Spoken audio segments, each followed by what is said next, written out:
Queridos irmãos, a paz do Senhor, sejam bem-vindos a mais um Publicar é Preciso, que é um quadro aqui das edições Bernard Johnson, onde nós temos a oportunidade para falar a respeito das nossas publicações, receber os autores para entrevistas exclusivas. E hoje nós temos a grata satisfação de termos conosco o pastor Claudio Honor de Andrade para falarmos a respeito da obra A Bíblia, a sempre atual Palavra de Deus, lançada aqui pela nossa editora. Então, todos sejam bem-vindos. É muito bom ter os irmãos aqui conosco. E eu estou acompanhado do irmão Bruno William. E quero que o irmão Bruno dê saudação aos nossos A paz do irmãos. Senhor, meus irmãos, paz do Senhor pastor, paz do Paz Senhor do Senhor Mike. Jesus. Pastor, seja bem-vindo. A paz do Senhor. A paz do bom ter Senhor. o Senhor Que conosco. Deus os abençoe. Amém. Pastor, a gente sabe que a Bíblia ela não foi escrita no Brasil em 2023.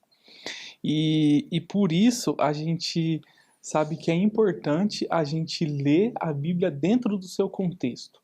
Como que a gente pode fazer isso e evitar os erros de se ler o texto fora de contexto? Queridos Bruno e Mike, levemos em consideração este pressuposto. A Bíblia Sagrada é o único livro contemporâneo de todas as idades e lugares e culturas. A Bíblia Sagrada é tão simples que hoje nós a entendemos como a entenderam os hebreus. Hoje entendemos o Novo Testamento como entenderam os nossos irmãos, os primeiros cristãos da Judéia, de Samaria, de Antioquia, de Filipos, de Roma. Então, nós devemos abrir a nossa Bíblia tendo em vista este pressuposto. Conquanto a Bíblia haja sido escrita milhares de anos, continua ela tão clara, tão cristalina, tão tocante, tão bela e tão penetrante quanto no dia em que Moisés começou a escrever-lhe as primeiras palavras. No princípio, criou Deus os céus e a terra. É algo maravilhoso.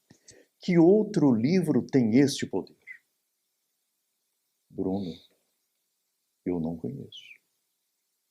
Mike, eu não conheço.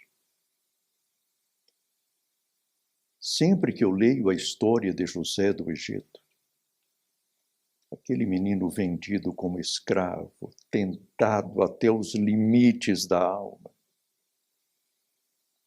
até as raias da força humana, suportou tudo, venceu tudo, porque a graça do Senhor era sobre ele, estava sobre ele, ia com ele, operava nele. E quando ele, de forma sábia, leva os seus irmãos ao arrependimento, leva-os a confessarem os seus pecados, e depois de tudo ele diz: eu sou José, a quem vendeste para o Egito. Quem não chora diante dessa cena? Quem não chora? O mesmo efeito que este livro teve nas almas de seus primeiros leitores ou leitores imediatos, a geração mosaica, tem hoje sobre a nossa alma. Quem não se emociona, estou citando apenas duas histórias, duas narrativas, todas elas históricas e literais. A história dos dois viajores de Emaús. Aqueles peregrinos estavam desalentados, tomados pela incredulidade, e levavam eles o seu desalento e incredulidade para outras aldeias, e chegando lá diriam: olha, o Senhor de fato não ressuscitou. Mas no meio daquele caminho, o Senhor os encontra. E faz-lhes aquela pergunta retórica: olha, que discussão é essa? Que discorrimento grande é esse? Aí o Senhor, com toda a paciência, ministra-lhes um estudo bíblico andante. Não sei quanto tempo o Senhor Jesus ficou com eles, explicando os mistérios de sua morte, os mistérios de sua ressurreição, o que os santos apóstolos, desde Moisés, passando por todos os profetas, explicavam-lhes. Eles não sabiam que o Senhor ainda falava com eles, mas o coração deles ardia. E eu posso garantir-lhes que o meu coração arde quando eu leio a história de José, a história dos viajores de Emaús e toda a Bíblia. Quando Moisés, ou melhor, quando Daniel, cansado já, com quase 90 anos, Bruno, pediu a interpretação de um arcano de uma profecia, o Senhor olha para ele: Daniel, isto é para um tempo futuro ainda. Daniel, descansa em paz. Vai até o fim. O carinho com que o Senhor Deus trata os seus servos. Com Samuel, eles não o rejeitaram propriamente. Antes de o haverem rejeitado, rejeitaram-me a mim. O Senhor conhece a nossa psicologia, as nossas emoções, e sabe tratar com os seus servos. Então eu posso dizer-lhes, experiência própria, a Bíblia não é um lançamento recente. É um lançamento antiquíssimo, eterno, mas continua a falar-nos de forma atual e contemporânea. Pastor, enquanto o senhor respondia essa primeira pergunta que o irmão Bruno fez, eu fiquei pensando e eu acho que essa é uma característica que o senhor tem quando o senhor ministra os estudos bíblicos aqui na ETAD, ou das vezes que nós pudemos ouvir o senhor pregar em algum evento aqui da ETAD. E é algo que eu tenho achado, isso é muito belo. Eu tenho também a oportunidade de ouvir isso, de ver essa característica no meu pastor, da minha igreja, onde eu congrego. E eu acho isso muito belo, que é a capacidade, eu creio que é o Espírito Santo que dá isso, a partir da iluminação, né? Mas de olharmos para o texto bíblico e refletirmos, meditarmos nas narrativas, nos textos, nas histórias, e viajarmos como se nós nos colocássemos dentro das histórias. E eu acho que o Senhor faz isso de uma maneira muito bela. Eu me lembro da conferência bíblica que o Senhor falou sobre algo que eu nunca tinha escutado. Depois até comentei com o pastor Guna a respeito de termos um capítulo nas Escrituras que foi escrito por Nabucodonosor. Sim. E como que o Senhor enfatizou isso, e era algo que eu nunca tinha percebido. Mesmo lendo o livro de Daniel já algumas vezes, a gente às vezes não tem essa paciência, parece. Eu acho que nós jovens temos um pouquinho de preguiça, sabe, pastor? De ficarmos em um texto bíblico, lermos o texto, relermos o texto bíblico e meditarmos naquela história, sabe, pastor? De entrarmos como se nós estivéssemos ao lado daqueles discípulos no caminho de Emaús, escutando o Senhor Jesus. Eu queria que o senhor falasse um pouquinho como que o senhor desenvolveu essa capacidade de meditar, como que isso foi sendo construído na caminhada com o Senhor, do Senhor com Deus ao longo da sua trajetória, pastor? Olha, em primeiro lugar, sempre que eu leio a Bíblia, eu parto deste pressuposto. A Bíblia é a palavra de Deus. E se ela é como é a palavra de Deus, e como sempre o será, a Bíblia, Bruno, é inesgotável.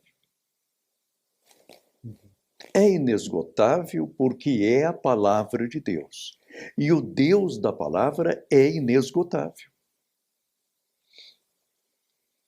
Quando eu me ponho a lê-la, em segundo lugar, Eu temo a Deus. Eu tremo diante de Deus. Porque aqui está a palavra de Deus. Então, eu não posso aproximar-me desta palavra com os pressupostos que me recomenda o método histórico crítico. Ou seja neutro. Esteja pronto para cientificamente criticar o texto sagrado. Não farei isso não, senhores. Não estou aqui em um necrotério. Não sou um médico legista para dissecar a Bíblia, para encontrar algum erro ou morte nela. A Bíblia é viva, é a palavra de Deus. Lendo, Mike, há histórias belíssimas. Há versículos tão pequeninos que nos levam às lágrimas. Jesus chorou. Mas ali estava o Senhor e ele sabia perfeitamente que Lázaro ressuscitaria. Mas ao ver todo mundo chorar, ele, verdadeiro homem, embora também verdadeiro Deus, como homem chorou, sabendo que dentro de instantes haveria alegria em toda aquela região. Então, devemos ler a Bíblia como as crianças escutam as histórias da salvação. As criancinhas estão lá, embora barulhentas, embora sapecas, quando a professora começa a contar-lhes a história do Santo Evangelho, a vida de Jesus, o ministério de Jesus, a morte de nosso Senhor e a ressurreição dos reis, as crianças ficam assim. E quando a professora diz, e ele ressuscitou, veio dos mortos, as crianças se emocionam. Porque nós agora, adultos, e idosos, e velhos, cabelos embranquecidos, não vamos nos emocionar. Samuel emocionava-se. Samuel emocionava-se, assim também como Moisés, que até foi um pouquinho ousado, né? Ele sabia que não poderia entrar na terra prometida.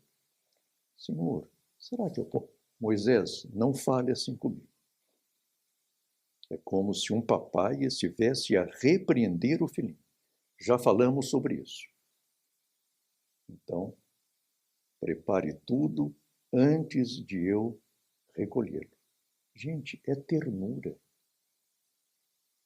A palavra de Deus é eterna.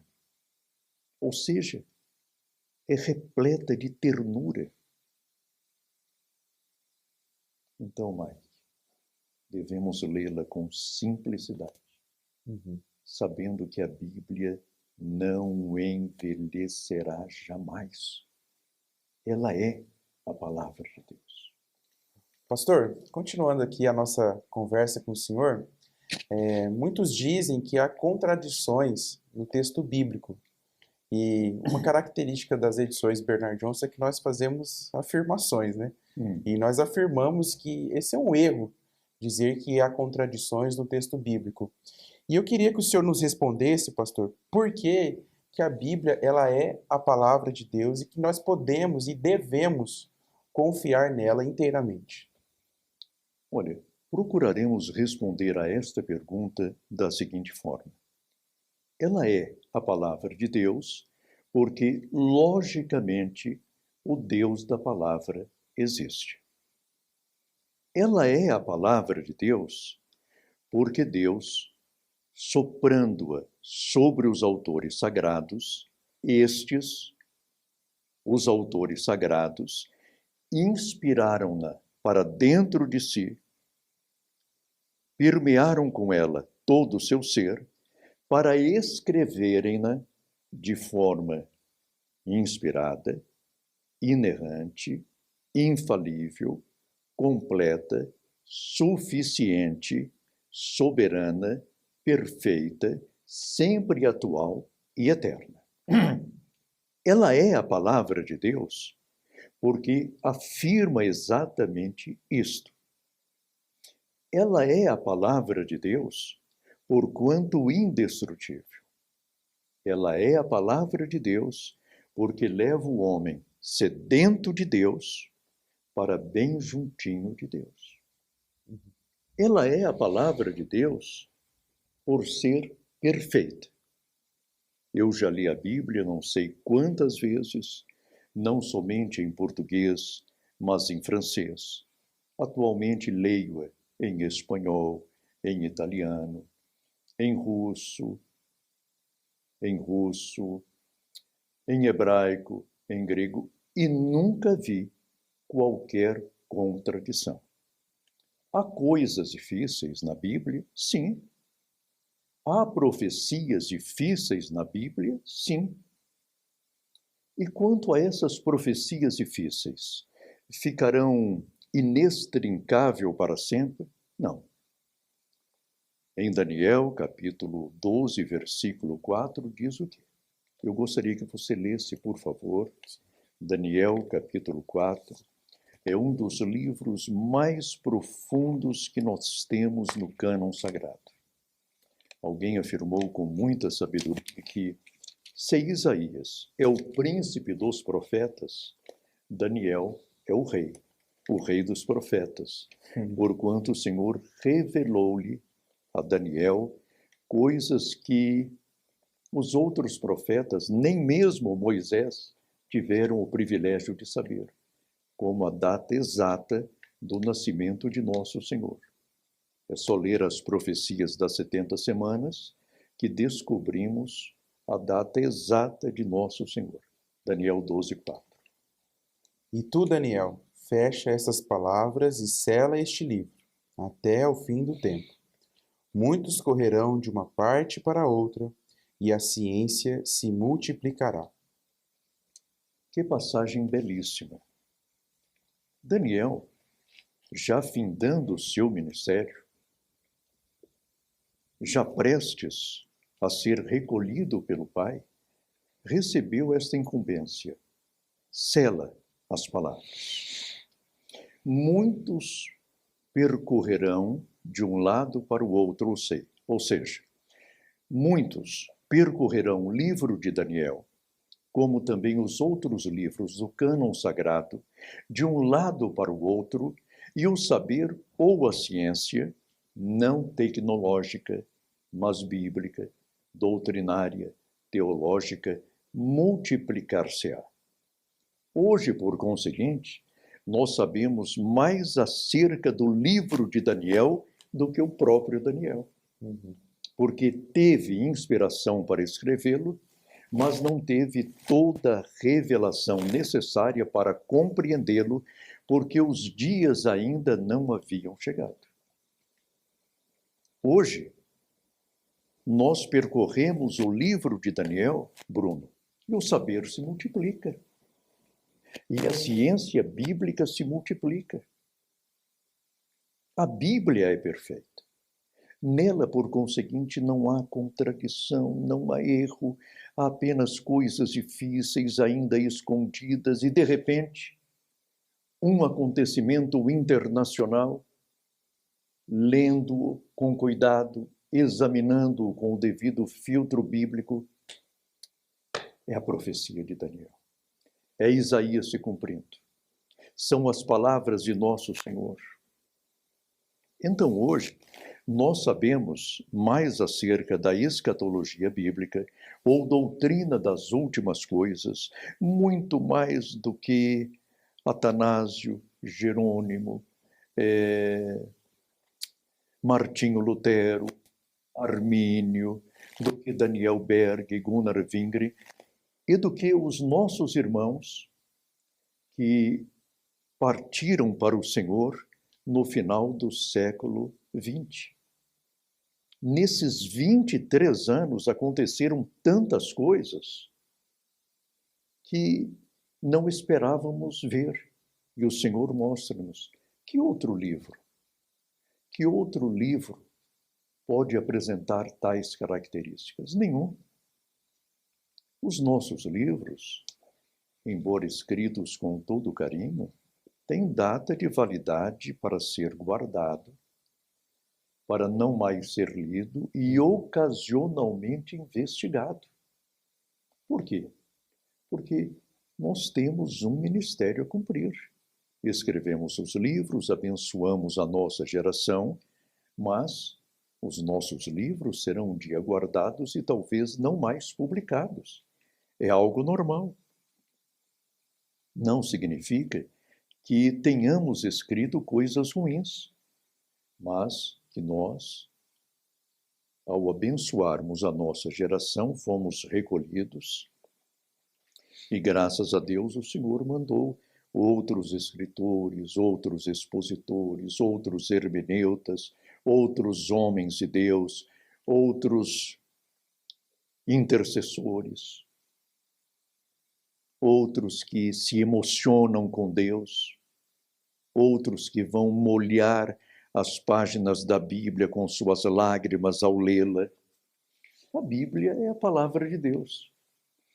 Uma vez eu ouvi, pastor, que o Billy Graham falou que ele já leu a Bíblia muitas vezes e encontrou muitos erros, mas todos eles nele. Ou seja, é a postura que a gente tem que ter ao ler a Bíblia. É aquilo que o senhor já falou aqui uma vez. A gente lê a Bíblia contra a gente, para ser criticado, não para criticá-la, sabe? Porque a Bíblia não fala bem da gente, ela fala bem de Jesus. A gente precisa ser criticado pela Bíblia, porque a gente precisa encontrar Jesus nessas páginas, porque a gente precisa do Salvador. Né?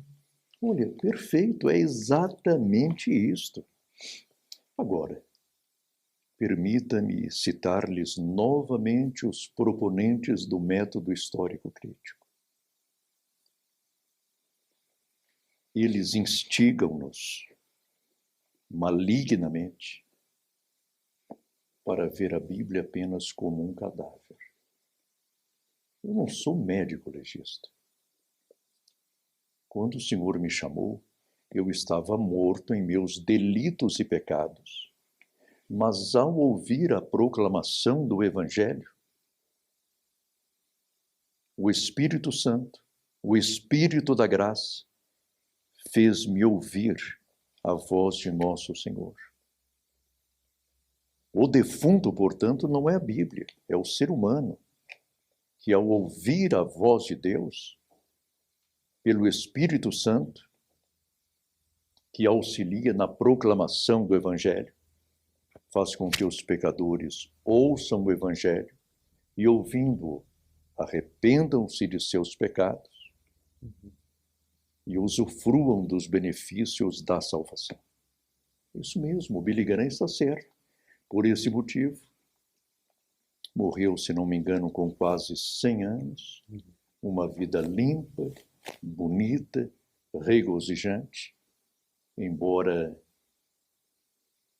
com seu tabernáculo desfazendo-se, é o natural dos filhos de Adão, a sua alma estava intacta.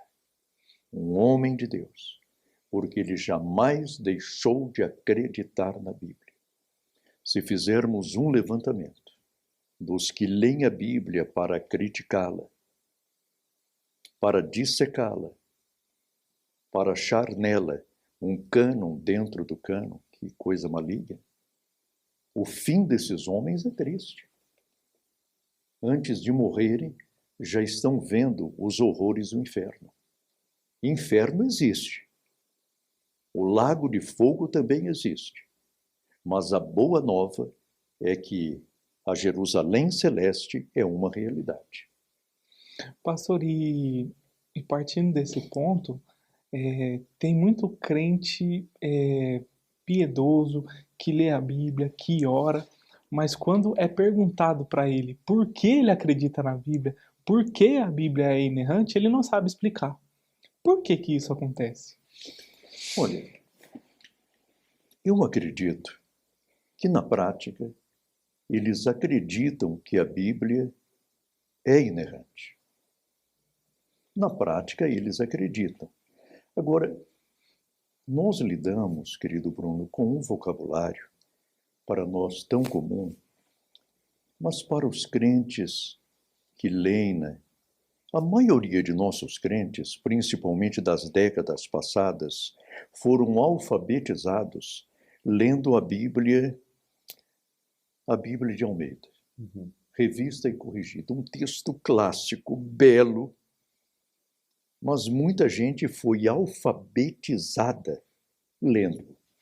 Agora, nós precisamos, o irmão Bruno levantou uma questão muito boa, nós precisamos esmiuçar essas explicações para os nossos irmãos. Olha, inerrante significa aquilo que não tem erro. Eu creio, Bruno, que nós devemos essas explicações para os nossos irmãos. Na prática, é como nós. Seu coração bate? Claro, o meu coração bate. Por que ele bate? Não sei explicar. Não sei explicar aqueles movimentos de sístole, diástole. Parece-me que os nomes são esses. Agora, quando vem um médico e explica-nos o sistema circulatório, aí as coisas tornam-se mais claras. Eu não sei se eu consegui responder-lhe a pergunta. Ok. E, pastor, o Bruno falou a respeito, o senhor falou, na verdade, a respeito dessa definição das palavras, e o senhor falou, me lembrei que no livro, e não apenas no livro, né, pastor, o senhor gosta de dicionários, né? Gosto Dicionários muito. teológicos, né? Eu sempre utilizo o dicionário teológico que o senhor escreveu, porque ali há definições curtas e acessíveis. Porque geralmente quando nós pegamos há alguns dicionários teológicos que acho que eu vi um recentemente na mesa do Bruno, na verdade. Transpassa páginas e páginas. Páginas enormes, de definições enormes. E como é importante, às vezes, de fato, os nossos irmãos têm essa dificuldade de conceituação mesmo, né? Sim. De identificar, vivem na prática, mas ainda não sabem o que significa isso, né? Então, acho que esse é um trabalho muito importante de poder conceituar para que os nossos irmãos saibam o que significa. E na obra, irmãos, os irmãos que estão nos acompanhando, em vários capítulos, o Senhor sempre coloca definições, né, pastor? Definição de inerrância, definição de revelação, definição de iluminação, de inspiração.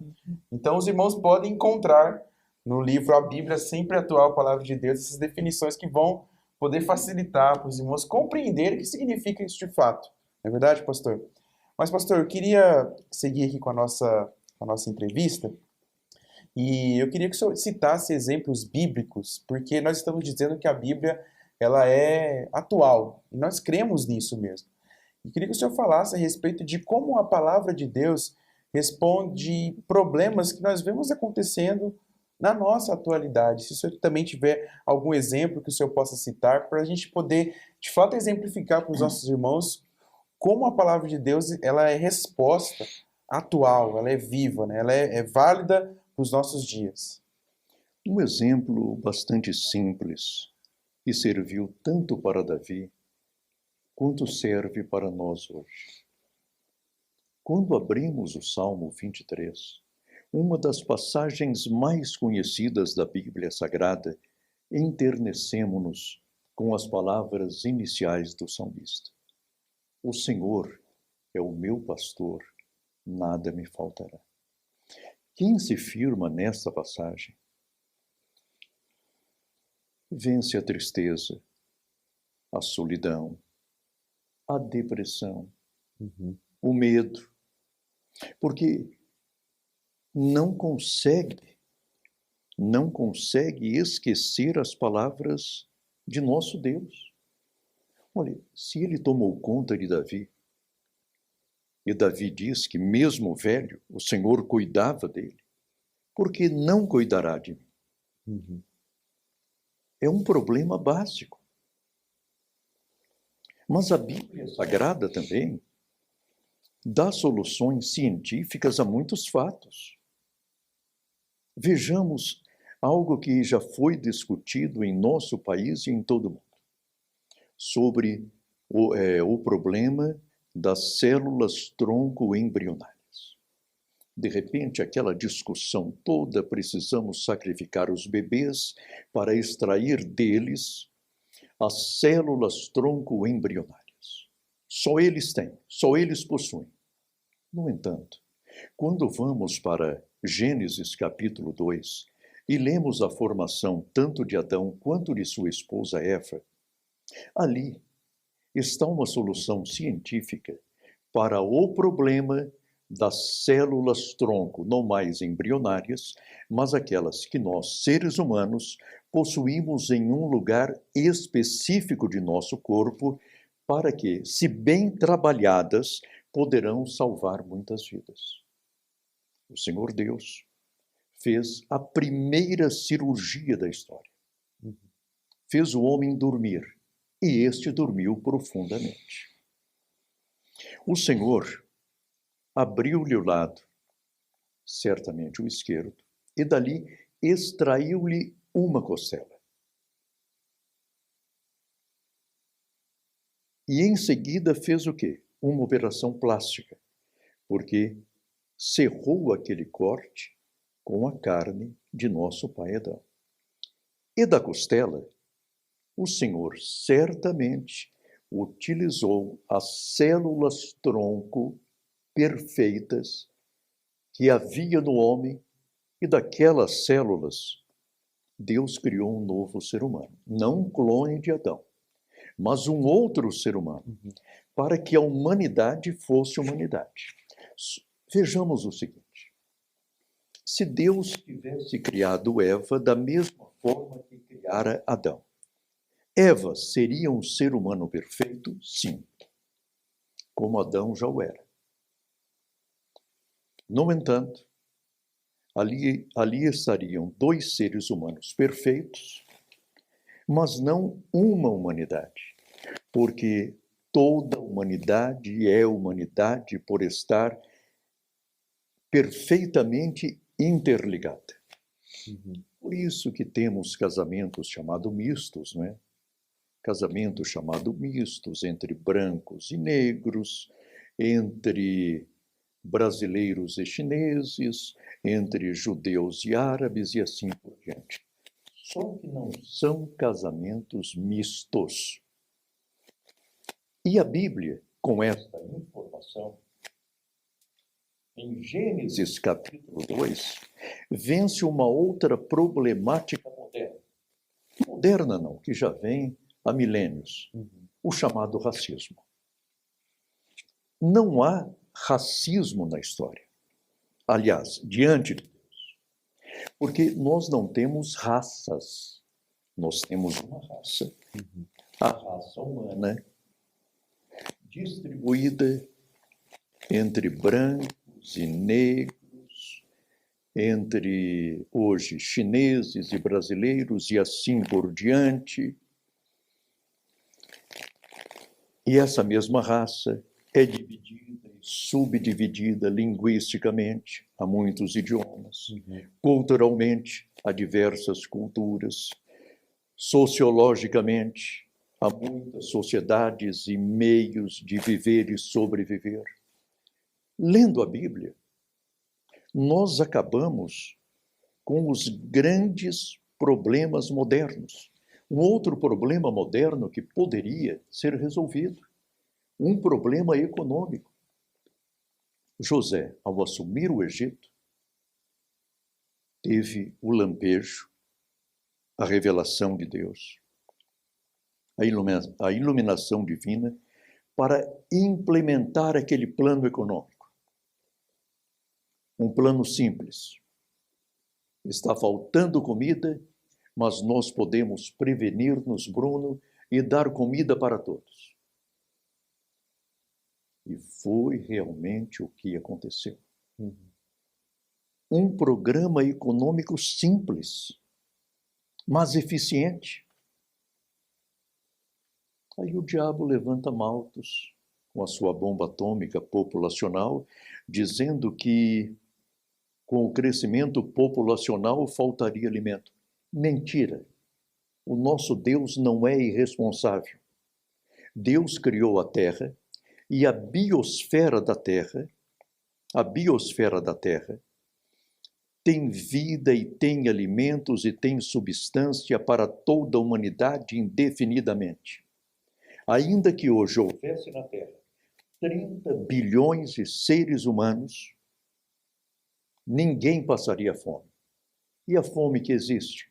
Por causa dos tiranos, por causa de homens como Joseph Stalin, que quase matou, durante a Segunda Guerra Mundial, quase toda a população ucraniana, sendo que a Ucrânia é um país fértil, é uma terra boa. E aquele carrasco, aquele ateu, olha, e o assustador é que Stalin fora estudante de teologia, veja bem. Ah, é? Veja bem.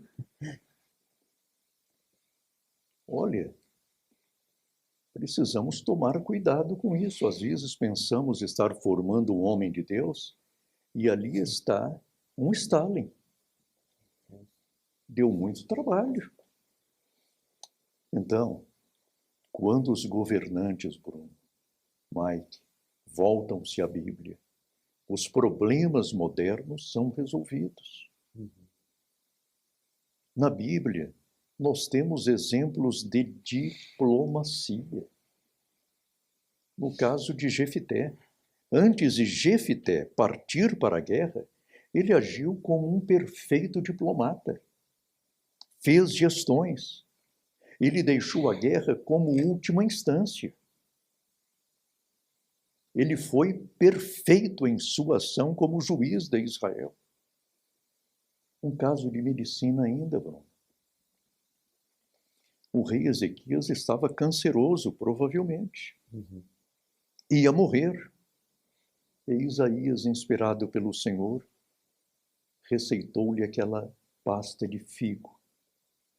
Será que os médicos não deveriam examinar o figo para ver as substâncias curativas que tem essa fruta? E a grande solução do mundo moderno é representada por um slogan simples. Um madeiro vertical, outro madeiro horizontal, a cruz, que é a grande solução para o mundo moderno. Amém. Pastor, o senhor estava falando de que Stalin era um estudante de teologia, e eu vejo nesses exemplos o perigo da gente poder ler a Bíblia sem depender de Deus, sem a dependência do Espírito Santo. Por que eu falo isso? Eu vou contar um breve testemunho, os irmãos vão entender por quê. O Mike, na outra gravação que a gente fez, contou da experiência dele na faculdade de teologia. Era uma faculdade liberal. Eu tive uma experiência parecida também na faculdade, só que não foi numa faculdade de teologia, foi na faculdade de propaganda. Eu tinha uma professora no primeiro ano que ela dava aula de filosofia, só que ela não estava dando aula de filosofia, ela dava aula de ateísmo. Então essa professora, ela ia para a aula para criticar a Bíblia. Ela citava nitidamente os versículos bíblicos, comparava com escritos marxistas, com os escritos de Nietzsche e todos esses filósofos ateus, e ela estava ensinando o ateísmo. E naquelas aulas, eu olhava e falava assim, ela sabe do que ela está falando, mas é diferente do que eu aprendi na escola dominical. Aí eu ficava olhando para tudo aquilo lá e falava assim, ó, na escola dominical é de um jeito, ela tá falando de outro, mas ela tá falando com muita convicção daquilo. Então, assim, ela criticava a Bíblia de uma perspectiva de quem leu a Bíblia, mas sem depender de Deus, sem depender do Espírito Santo. Bruno, a Bíblia, por ser a atual palavra de Deus, incomoda muita gente. Satanás conhece muito bem a Bíblia. E sabe ele perfeitamente que, se os governantes lerem, simplesmente lerem, enfocando-a como a palavra de Deus, Não lê-la para criticá-la, para desmontá-la, para destruí-la ou para desacreditá-la. Lê-la como a palavra de Deus. Os governantes enxergarão os seus cargos como algo pequeno, irrelevante. E realmente o são. Quem se lembra hoje do 13º presidente do Brasil? Para respondermos a esta pergunta, teremos de fazer uma pesquisa histórica. Aí vamos conhecer aquele servidor público, aquele homem que, por 4, 8 anos, não sei, serviu o nosso país. Agora, quando nos voltamos à Bíblia, deparamos-nos com alguém que, a princípio, era como a sua professora, Nabucodonosor. Ele acreditava nos seus deuses. Diante de si, era um herói, por haver conquistado não somente a Judéia, mas todo o mundo conhecido. Mas ao conviver com os judeus, principalmente aquele grupo tão forte de Daniel, Ananias, Misael e Azarias, os 4 mancebos crentes, ao conviver particularmente com Daniel, seu amigo, após o Senhor haver-lhe trabalhado o espírito, a alma, as emoções, as ações, Nabucodonosor converte-se ao Deus de Daniel e ainda deixa-nos o capítulo 4 do livro de Daniel como um mimo literário, como uma confissão. Então, Daniel, de incrédulo, converteu-se, agora vemo-lo como autor bíblico.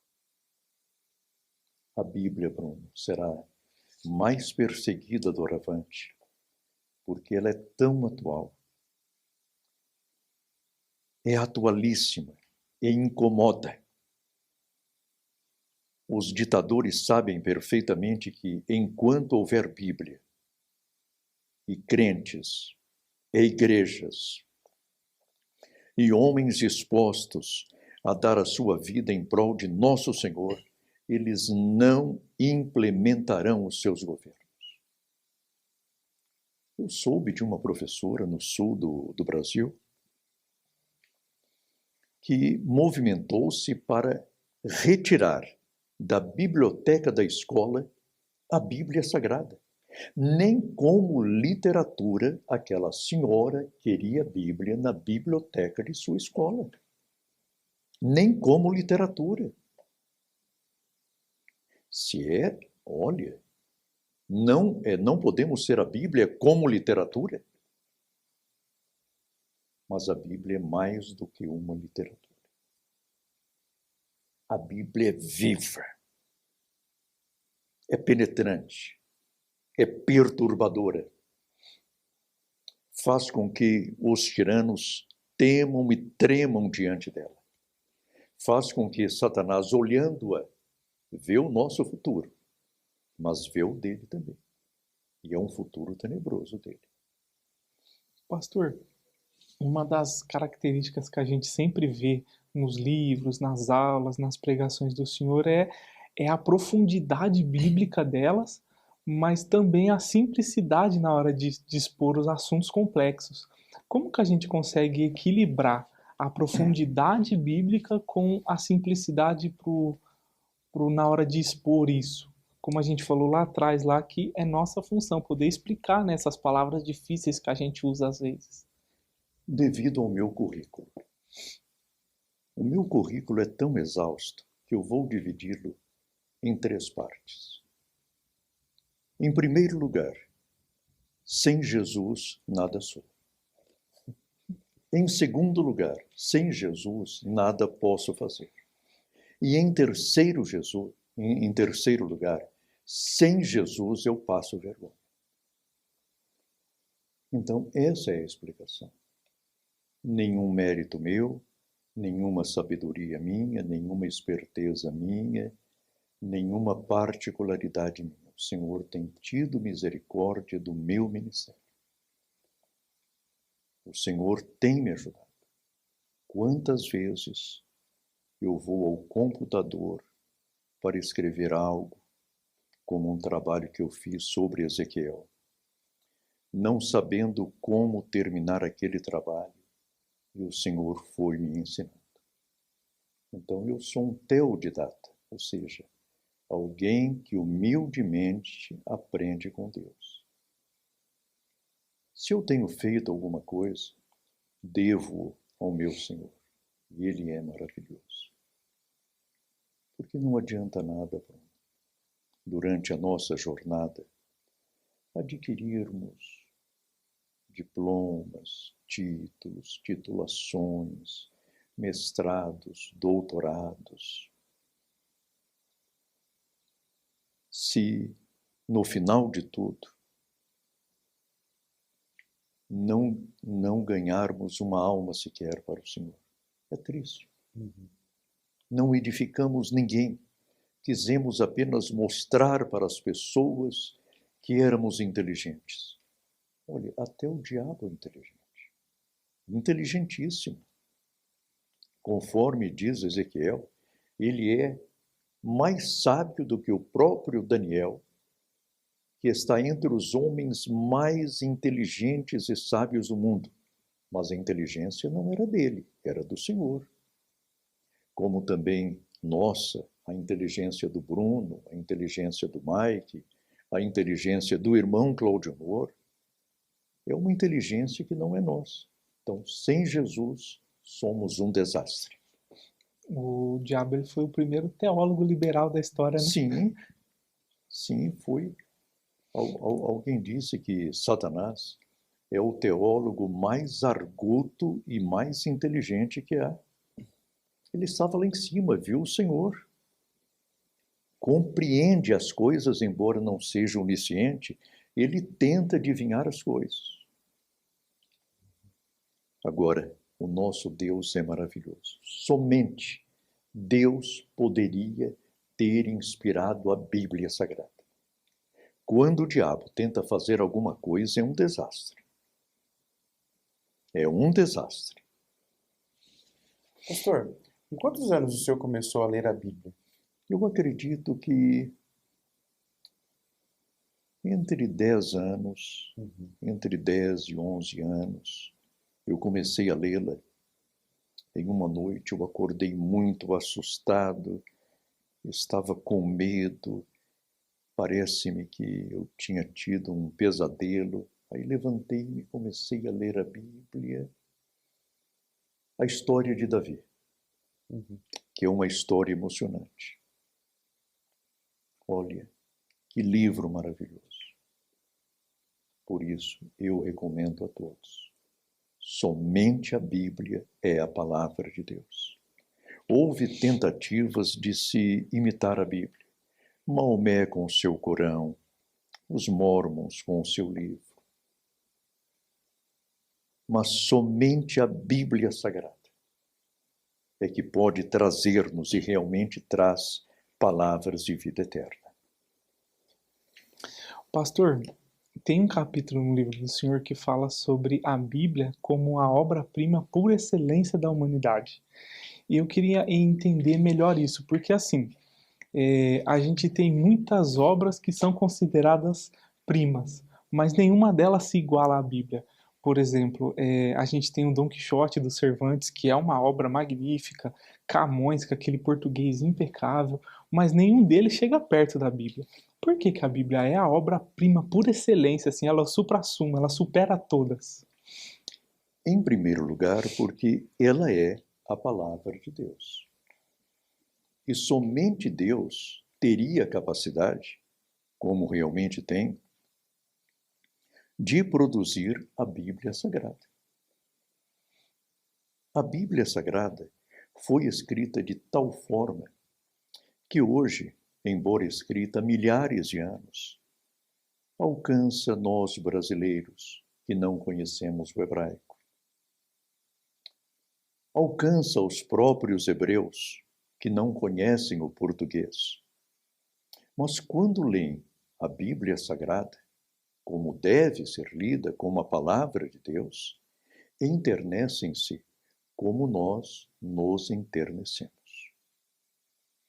Quando você lê, por exemplo, o livro de Ruth, o romance da redenção, um livro, querido Bruno, de apenas 4 capítulos, que autor humano seria capaz de produzir uma obra-prima daquela? É um livro emocionante, o livro de Ruth. assim. Emocionante. Emocionante, você usou a palavra certa. E só Deus poderia arrancar de nós semelhantes emoções. Quando aquela moça moabita, espiritualmente agora hebreia, pertencente ao povo de Deus, não sanguineamente, mas espiritualmente, diz para Noemi: olha, onde a senhora for, eu irei. O seu Deus agora é o meu Deus. O seu povo, o meu povo. A sua gente é minha gente. O seu sepulcro estará ao lado do meu. E só a morte será capaz de separar-me da senhora. Que palavras bonitas. Que palavras maravilhosas. Eu gostaria que o Mike lesse, por favor, esse trecho tão bonito na língua portuguesa, clássica.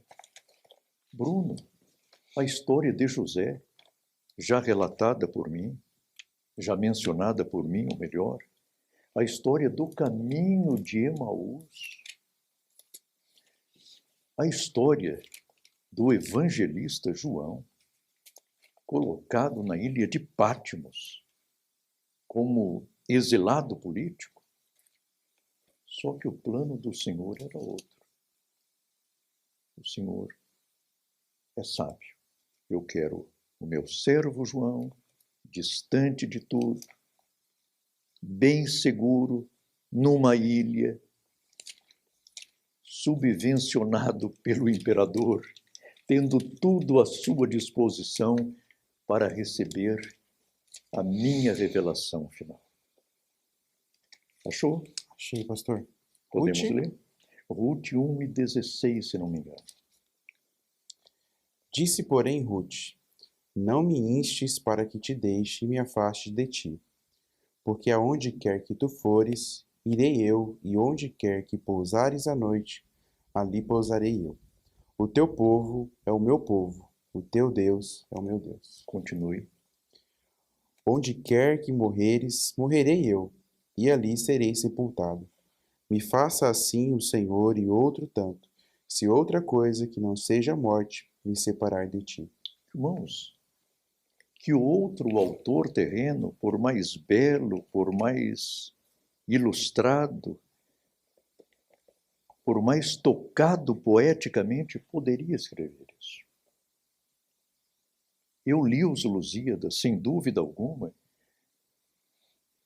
uma obra-prima, só que não chega ao sopé da palavra de Deus. Nós lemos o Salmo 119. Nenhum autor terreno seria capaz de escrever aquelas maravilhas ali. É a obra-prima da humanidade. Nos evangelhos, por que 3 evangelhos?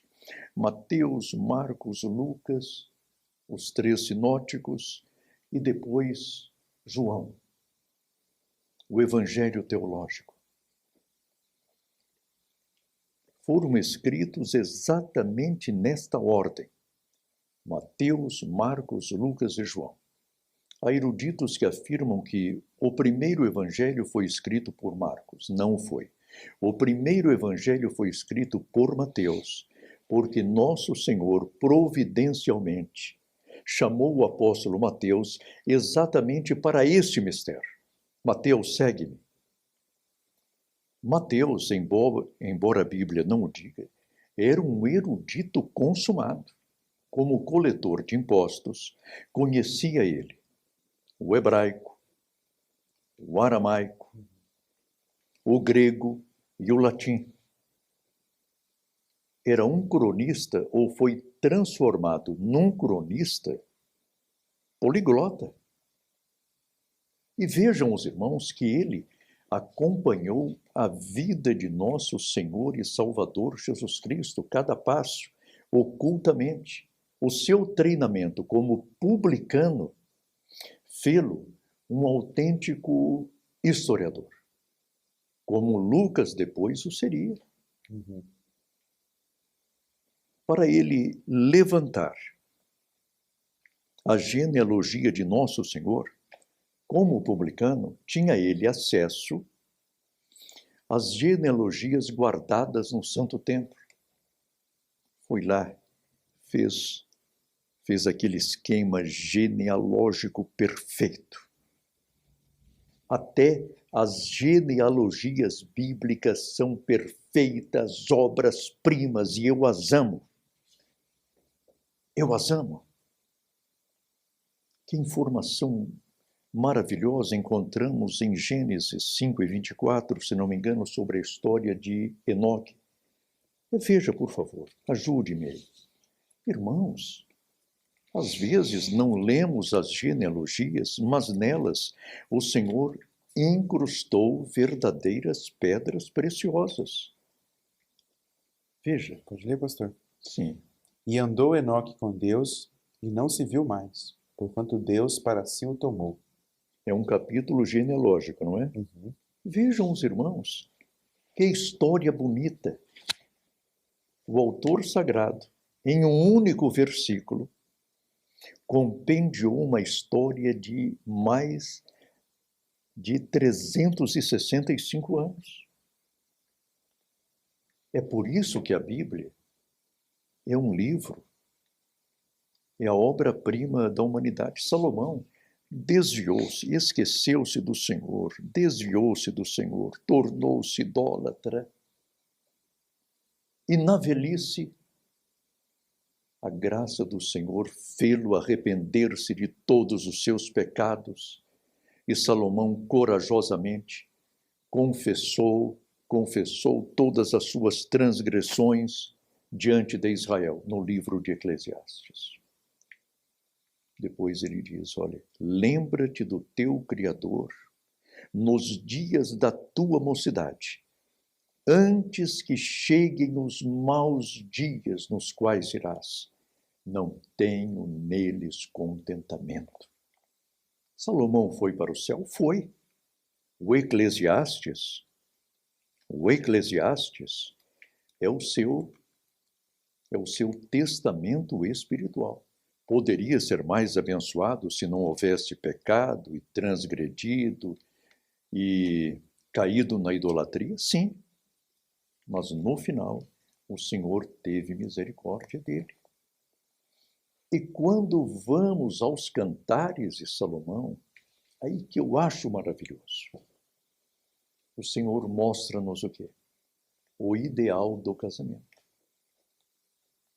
Salomão também, embora de forma imperceptível, ele diz que o verdadeiro casamento era o casamento bíblico, monogâmico, heterossexual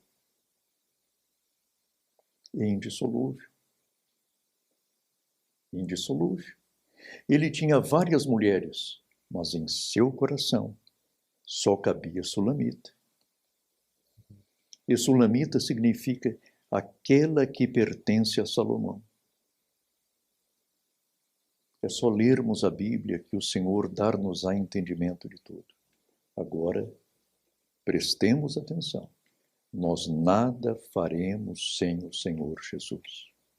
Jesus em tudo. Jesus em tudo. Caso contrário, seremos... Quando o Senhor Jesus está em nós, até aquele jumentinho ganha relevância. Até o jumentinho entra para a história. Mas quando um erudito não tem o Senhor Jesus, ele é apenas um jumento. Queridos irmãos, nós queremos agradecer a Deus pela vida do pastor Claudionor, por ter dedicado esse tempo, esses momentos a nós aprendermos mais a respeito da palavra de Deus. E nós queremos indicar aos irmãos que os irmãos adquiram a obra, a Bíblia, a sempre atual Palavra de Deus. Os irmãos podem entrar no site das edições Bernard Johnson e adquirir este livro agora mesmo, ou aqui nos eventos presenciais da ETAD, nas nossas conferências bíblicas, nas semanas de imersão teológica, aqui na nossa livraria, na sede presencial, a sede da ETAD aqui em Campinas. Então nós queremos incentivar os irmãos para que os irmãos adquiram esta obra, para que possam aprender cada dia mais. Eu vou me despedindo aqui, quero agradecer ao pastor Claudionor. Amém. Deus Que abençoe, Deus abençoe. pastor. Deus abençoe a todos os irmãos, irmão Bruno. Deus abençoe meus irmãos. Agradeço, pastor Claudionor, por tantos ensinos proveitosos aqui para a nossa vida. Glória a Jesus. Pastor, o senhor quer se despedir dos nossos irmãos? Olhe, que Deus vos abençoe. Orem, leiam a Bíblia, amem-na, citem-na, ensinem-na e preparem-se para o arrebatamento da igreja. Porque em breve, talvez em questão de dias, o Senhor virá buscar a sua igreja. Deus abençoe a todos.